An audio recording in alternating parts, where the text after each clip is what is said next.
ಗೆಣಸಿನ ಪರೋಟಾನ ಹೇಗೆ ಮಾಡೋದು ಅಂತ ನೋಡೋಣ. ನಾನಿಲ್ಲಿ ಒಂದು ಪಾತ್ರೆಯಲ್ಲಿ ಚಿಕ್ಕದಾಗಿ ಕಟ್ ಮಾಡ್ಕೊಂಡಿರೋಂಥ ಈರುಳ್ಳಿ, ಹಸಿಮೆಣಸು, ಕೊತ್ತಂಬರಿ ಸೊಪ್ಪು, ಶುಂಠಿ ಹಾಗೆ ಗೆಣಸನ್ನು ಬೇಯಿಸ್ಕೊಂಡು ಅದನ್ನು ಸ್ಮ್ಯಾಶ್ ಮಾಡ್ಕೊಂಡಿದ್ದೀನಿ.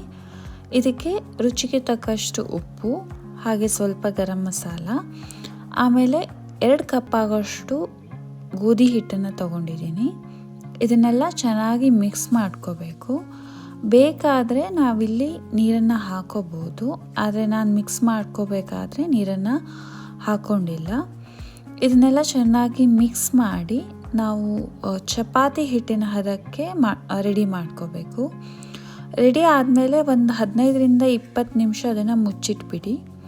ಆಮೇಲೆ ಇದನ್ನು ನಾವು ಚಪಾತಿ ಥರ ರೆಡಿ ಮಾಡಿಕೊಂಡ್ರೆ ಆಯಿತು. ನಾನಿಲ್ಲಿ ಚಿಕ್ಕದಾಗಿ ಮಾಡಿದ್ದೀನಿ. ಇದಕ್ಕೆ ಸ್ವಲ್ಪ ಒಂಚೂರು ತುಪ್ಪವನ್ನು ಹಾಕಿ ಆಮೇಲೆ ಬೇಯಿಸಿದ್ರೆ ಆಯಿತು. ಸ್ವಲ್ಪ ಇಲ್ಲಿ ಬ್ರೌನ್ ಕಲರ್ ಬರೋ ಥರ ಕಾಣಿಸ್ತಾ ಇದೆ ಅಲ್ಲ, ಹಾಗೆ ರೆಡಿ ಮಾಡಿದರೆ ಆಯಿತು. ಇದನ್ನು ನಾವು ಹಾಗೆಯೂ ತಿನ್ಬೋದು, ಮೊಸರು ಜೊತೆಗೂ ತಿನ್ಬೋದು. ಗೆಣಸಿನ ಪರೋಟ ರೆಡಿ.